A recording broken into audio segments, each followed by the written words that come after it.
I've often asked myself, why do we stay with people who hurt us? Not just once, but over and over. Why do we hold on to relationships that drain us, even when every part of us knows we deserve more? It's not a rhetorical question. It's one I've wrestled with, cried over, and lived through. And if you've found yourself in that same quiet despair, I want you to know, you're not broken, you're not foolish, you're not alone. I remember this one relationship that felt like home and hell at the same time. On the surface, things looked fine. We laughed, shared meals, planned our future. But deep down, I was constantly walking on eggshells, trying to earn love that always seemed just out of reach. There were lies, betrayals, and worst of all, that quiet ache of feeling invisible while standing right next to someone. And still, I stayed. Not for days or months, but for years. At first I told myself I was being loyal, that all relationships are hard, and I just had to try harder. Then I blamed myself. Maybe I was too sensitive, too needy, too much. But none of that explained the deeper truth. The truth that whispered from somewhere old and buried. This isn't about them. This is about me. It took me years to understand this. But one night, after another fight, I sat in silence and finally asked myself, why do I keep choosing pain and calling it love? And I didn't have an answer. Not right away. But that question became the beginning of everything. Because real change doesn't start with certainty. It starts with honesty. Brutal, tender honesty. You see, we don't choose hurtful people because we're stupid. We choose them because in some twisted way, they feel familiar. That's the part that messed with my head. I didn't want to admit that what was hurting me actually felt like home. Because growing up, love didn't look like safety. It looked like being constantly measured, corrected, compared. It was conditional. If I performed well, I was acknowledged. If I messed up, silence or shame. That was the currency of connection. So what did I do when I grew up? I found someone who repeated that rhythm, someone who loved me just enough to keep me hoping, who gave approval in crumbs and withheld affection like punishment. And my nervous system, my subconscious, it said, ah, yes, this I know, this is love. I didn't realize I was repeating a pattern, trying to rewrite my childhood by earning love from someone emotionally unavailable. That wasn't love. That was a wound asking to be seen. And here's the hardest part. When you start to realize this, it doesn't immediately make it easier to leave. If anything, it makes it harder. Because now you're grieving not just the relationship, but the version of yourself who never knew better. You're grieving the childhood that taught you pain was proof of love. You're grieving the illusions you built just to survive. But grief is not the enemy, it's the teacher. And once I let myself feel that grief, all of it, something inside me softened. I stopped asking why they didn't love me right and started asking why I thought I had to fight for it in the first place. That's when things started shifting. Not overnight and not perfectly, but slowly, like dawn breaking after a long night. So if you're there, in that dark, confusing space between knowing you deserve more and not knowing how to walk away, I get it, I really do. Be gentle with yourself. You're unlearning decades of emotional coding. You're breaking ancestral patterns. You're choosing to believe in a version of love you've maybe never seen before. That takes courage most people will never understand. And I want to say something else. Something I wish someone had said to me sooner. The fact that you're even questioning your patterns means you're already healing. Awareness is the first light. It hurts, yes, but it's a sacred hurt. A hurt that clears the way for something truer. Stay with yourself through it. Hold your heart like you would a child learning to walk. You don't need to rush. Just don't look away. You're not meant to earn love. You're meant to receive it. There's this moment, maybe you felt it too, when you start realizing that your entire idea of love has been based on survival, that all the times you thought you were falling in love, you were actually falling into a familiar pattern, a loop carved out by wounds you never chose. That realization isn't clean or comforting, it's gut-wrenching, because once you see it, you can't unsee it. For me, it came during a quiet morning, coffee in hand, no drama, no arguments, just an overwhelming emptiness while sitting across from someone I was supposed to love. I looked at her, and it hit me. I didn't feel safe. I didn't feel seen. I felt like a character playing out a role I never auditioned for. And that's when the truth finally landed. I wasn't in love. I was in a cycle, a trauma echo, a reenactment of my own emotional neglect disguised as romance. I started tracing it back, not just to that relationship, but to the blueprint laid down in childhood. In my house, love was strict, rigid, earned. My parents weren't bad people, but they were emotionally unavailable in that cold, distant way that makes you question your worth before you even know what worth means. I was either not enough or too much. Always something to fix, never someone to hold. So I adapted. I became the good kid, the one who didn't complain, didn't cry too loud, didn't ask for too much. I learned to anticipate what others needed before they said it. I learned to perform for love, and I got really good at it. So good that I didn't even know I was doing it anymore. That pattern followed me into adulthood like a shadow I couldn't name. Every relationship I entered, I brought that same unspoken rule. If I just love hard enough, maybe I'll finally be chosen. But that's not love.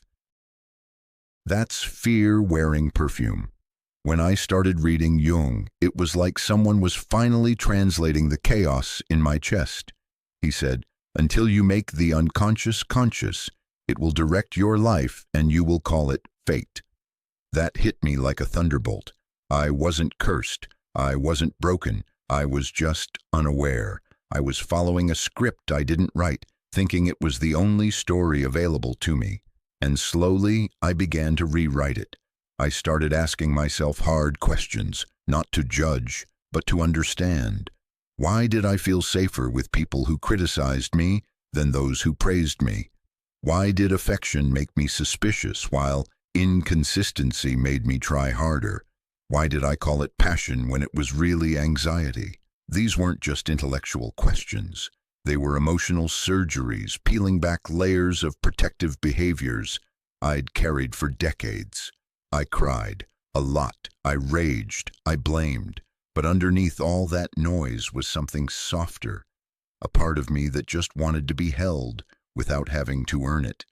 And that's the part I had to reconnect with, the version of me that existed before the masks, before the coping, before the survival, the real me, the one who still believed in gentle love, even if he'd never really known it. Healing didn't look like suddenly attracting perfect partners. It looked like catching myself before I ran back to familiar pain. It looked like saying no to emotional crumbs, like sitting in loneliness without calling my ex. Like choosing peace over drama, even when it felt boring. It looked like learning to be with myself fully, without judgment. And let me tell you something, that is a deeper kind of intimacy than any romance I'd ever known. Because when you stop outsourcing your worth to someone else's approval, everything shifts. You don't just want love, you want truth. You don't settle for being needed, you crave being understood. And you realize, finally, that you're not here to be someone's emotional rehab. You're here to be whole. That shift changes how you date, how you communicate, how you grieve, how you love.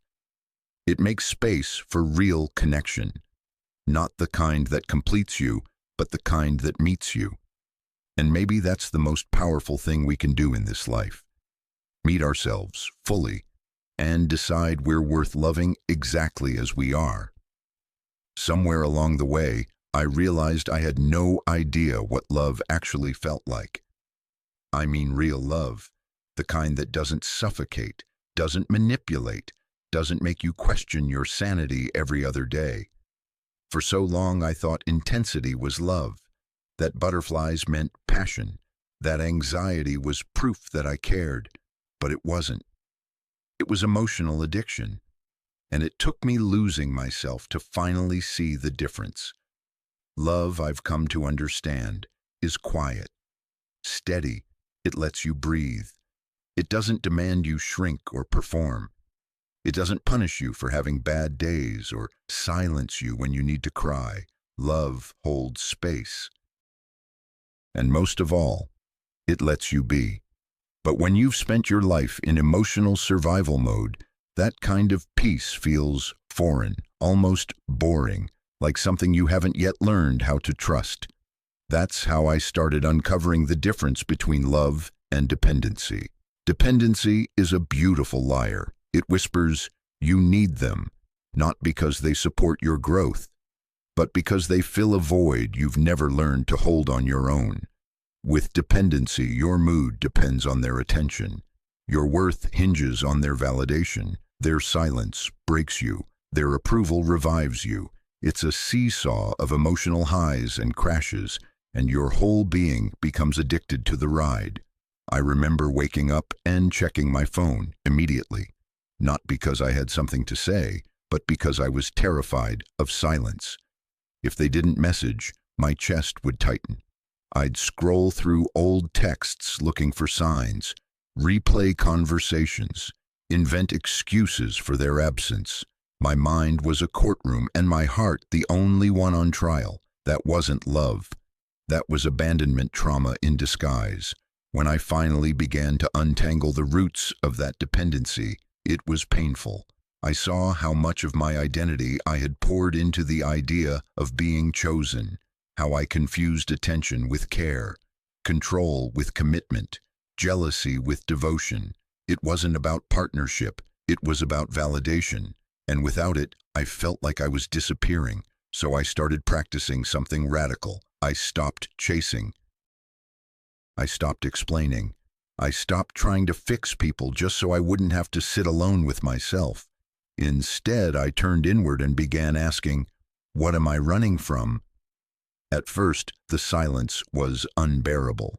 The lack of external validation left me feeling raw and exposed. But in that space, I started to hear a quieter voice, one that had always been there but got drowned out by fear. It whispered, you're enough, just you, as you are. That voice grew stronger the more I listened. I began to enjoy my own company. I started doing things not to impress anyone, but simply because they made me feel alive. I wrote more, took walks without headphones, sat in cafes alone. It wasn't always easy, but it was honest. And slowly I realized something profound. I wasn't lonely. I was just detoxing from the illusion that I needed someone else to complete me. Love is not supposed to erase you. It's not supposed to make you afraid of being alone. It's not supposed to be a trade, affection for obedience, attention for silence, loyalty for self-abandonment. Real love wants your truth, not your performance. And here's the beautiful irony.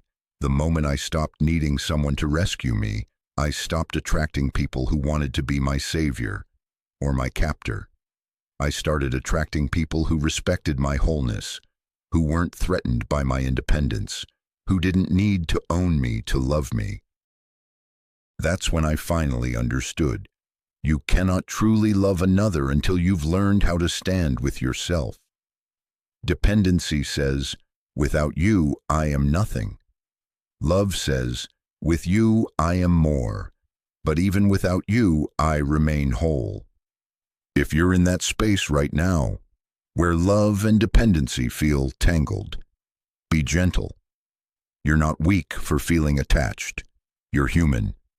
And the fact that you're waking up to the difference means you're already healing. Just remember this.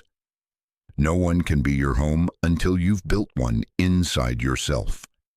I wish someone had told me earlier that healing isn't this clean, upward journey where everything starts making sense and life suddenly becomes light. Healing is messy. It's a back-and-forth dance between who you've been and who you're becoming, and some days it feels like you're regressing, like all the work you've done means nothing. But those moments, they're not failures, they're just echoes, reminders of the self you used to be, calling out as you rise beyond them. That's what happened to me when I finally stepped out of my toxic relationship. I thought I'd feel free, liberated, proud, and part of me did. But another part, the deeper part, felt empty, like I had just amputated a piece of my identity. I wasn't just mourning the relationship, I was mourning the version of myself that existed inside it, and that grief. It hit harder than I expected. So I did something I hadn't done in years. I sat with myself. No distractions, no noise, just me and the silence. And I asked, who am I when I'm not trying to be enough for someone else? At first, I had no idea. My identity had been built on pleasing, adapting, fixing, earning. Stripped of that role, I felt naked. But somewhere in that discomfort, I found something rare: honesty. I realized I didn't really know what made me happy, what I wanted, what I even liked outside the lens of someone else's preferences. So I started exploring. I journaled like my life depended on it. I tried new things: music, art, hiking, silence. Some felt awkward, forced. Others awakened parts of me I didn't know existed. It wasn't glamorous, no one clapped, but it was mine. And that made all the difference. The more time I spent with myself, the more I noticed something beautiful. The anxiety started to fade, not all at once, but slowly. My value wasn't hanging on the approval of another person anymore. I didn't check my phone first thing in the morning. I didn't stalk old messages looking for meaning. I stopped trying to decode silence like it held a secret truth about my worth. And instead, I listened to me. I realized that solitude wasn't loneliness.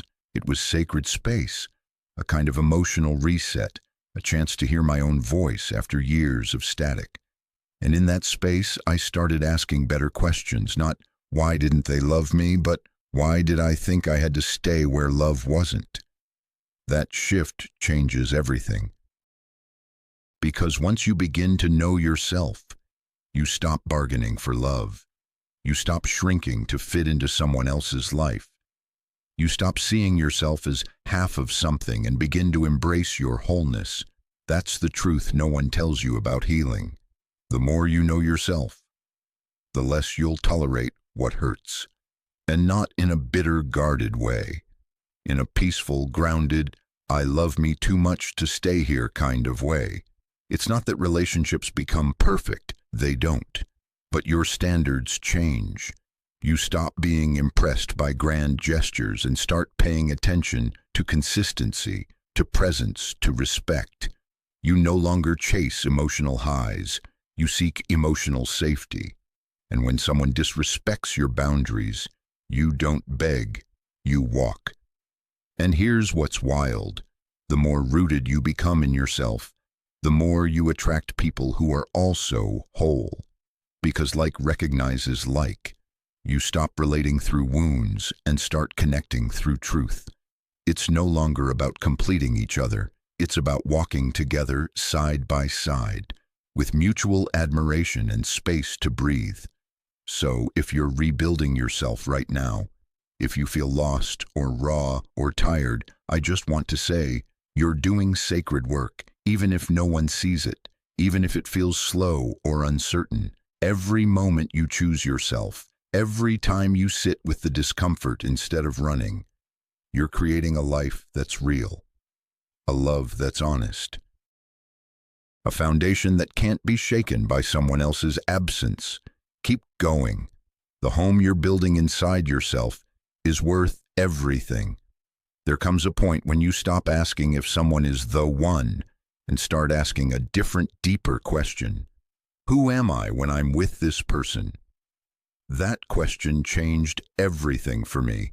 It made me see that the most important choice in love isn't about finding the perfect partner.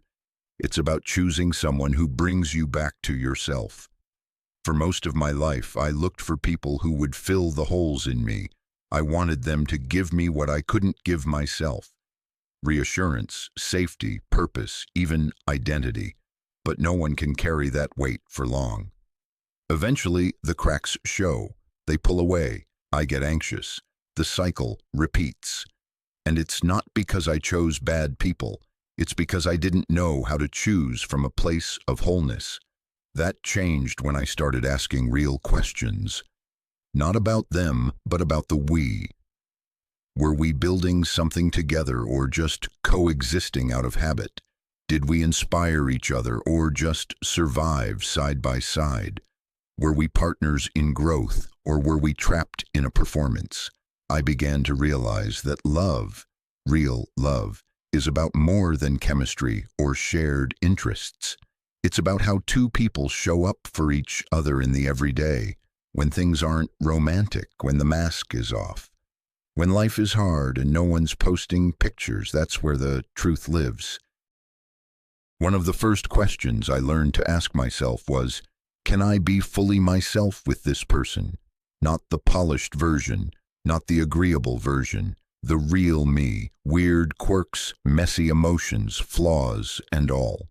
If I had to walk on eggshells, if I had to edit my thoughts, if I couldn't cry without guilt or express joy without fear of being too much, that wasn't love, that was performance. Then came the second question: how do they respond to my vulnerability? Do they lean in when I'm hurting, or do they shut down? Do they try to fix me or sit with me? The right partner doesn't need you to be perfect. They just need you to be real, and they meet you there, not with solutions, but with presence. Another important one was, are we going in the same direction? You'd be amazed how many people stay in relationships with completely different visions of the future, hoping time will somehow merge them. But love without alignment is exhausting. You can love someone deeply and still be wrong for each other, and that's one of the hardest truths to accept. That love isn't enough if you're not growing in the same direction. And then there was this. How do we handle conflict? Not just the big blow-ups, the subtle stuff too. Can we disagree with respect?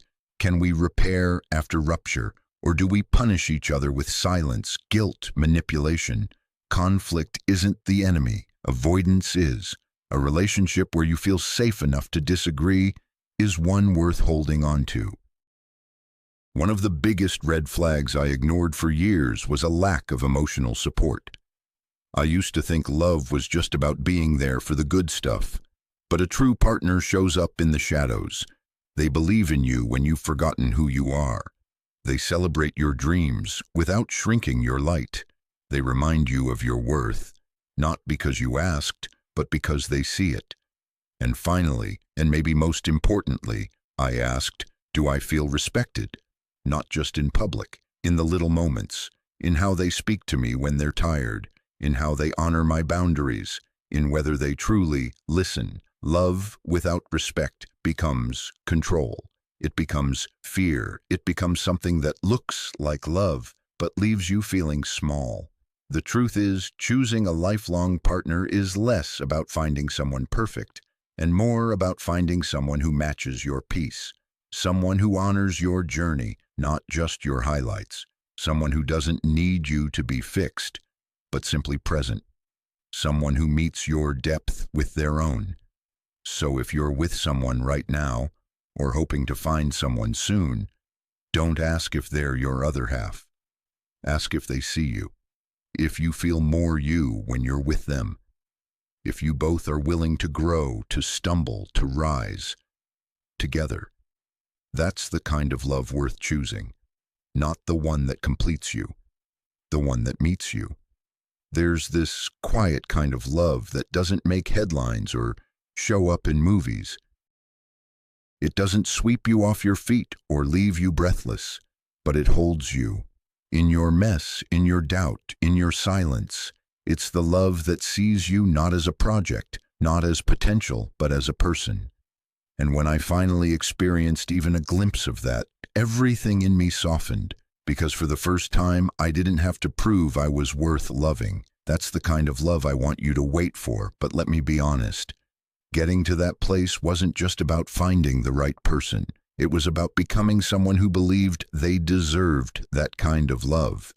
And that was the harder journey, because before I could choose right, I had to unlearn everything that made me choose wrong. It started with letting go of shame, the kind that whispers, "You stayed too long," the kind that makes you feel like you're broken because you didn't walk away sooner. But here's the truth: you weren't wrong for loving deeply. You weren't foolish for hoping. You were doing the best you could with the emotional tools you had. And now you're building new ones. Forgive yourself for what you didn't know. You're not late. You're just waking up. And waking up means you start seeing red flags as warnings, not puzzles to solve. It means you stop calling it love when it feels like fear. It means you finally listen to that inner voice, the one that always knew when something wasn't right, but got silenced by hope. It also means you stop settling for almost seen, almost respected, almost chosen, because almost love is the most dangerous kind. It keeps you hooked with just enough attention to stay, but never enough to heal. You end up sacrificing your wholeness for someone else's comfort, and you call it compromise, but it's not. It's self-abandonment. Real love doesn't ask you to disappear. It invites your fullness. It welcomes your complexity. It sits with your pain without rushing to change you. It doesn't just love the parts that are easy to admire. It stays when you're messy, when you're scared, when you're not performing. But here's something else I had to learn. Sometimes, the person we most need to love us like that is ourselves. That sounds cliché, I know. But hear me out. When you learn to sit with your own loneliness, without numbing it, without escaping it, you realize it's not a punishment. It's a mirror. A moment where your soul is asking, "Can you stay with me, even here?"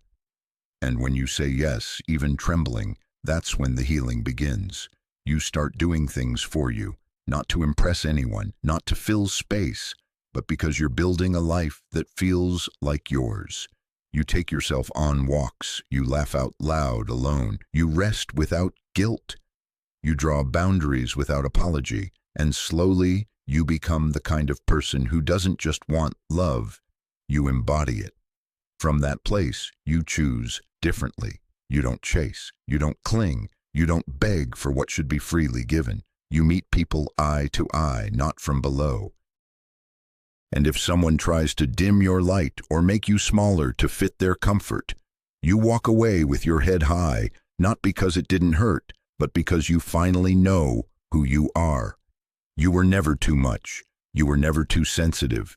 You were never asking for too much. You were just asking the wrong people. So now, when I think about love, the kind that lasts, the kind that builds, the kind that heals, I don't look for fireworks. I look for presence, for peace, for someone who says, "I see you," and means it.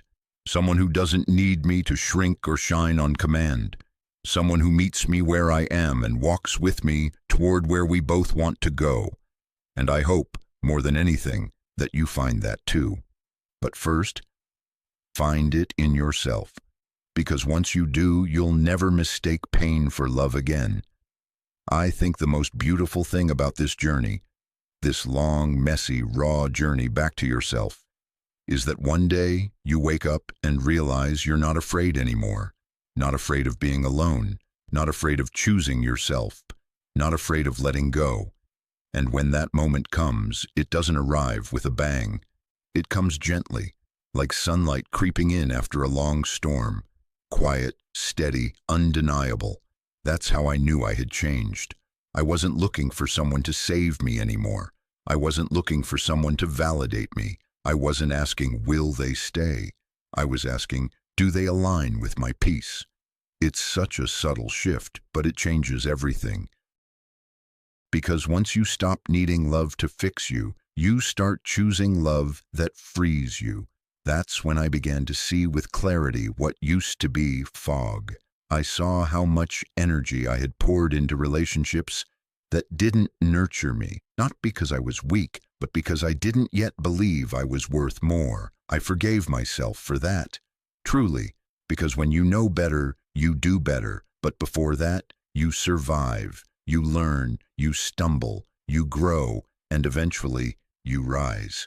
From that place, I began to understand what choosing a life partner really means.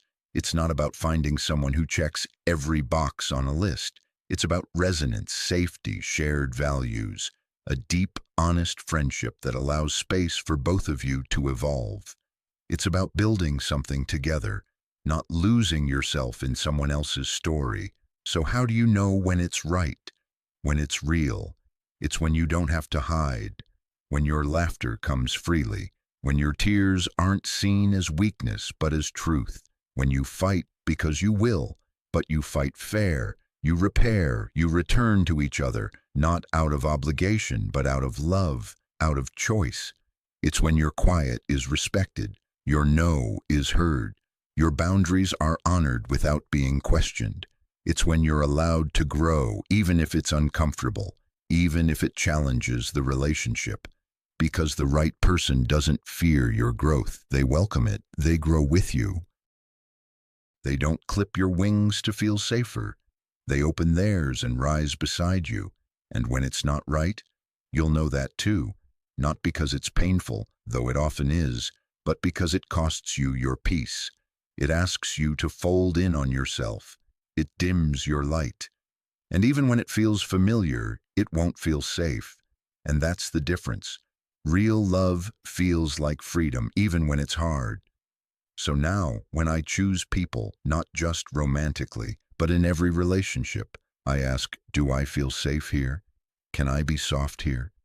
Do I leave feeling more like myself or less? That's my compass. That's how I choose. And I want that for you, too. Not just to be loved, but to be seen. To be chosen not for what you offer, but for who you are. To be loved not despite your complexity, but because of it. You don't have to beg.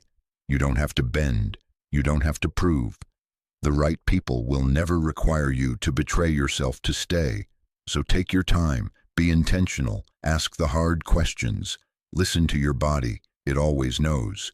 Don't rush just because you're lonely, and don't stay just because you're afraid. Because the relationship you build with yourself sets the tone for every relationship that follows. And when you honor yourself fully, something sacred happens. You attract people who do the same.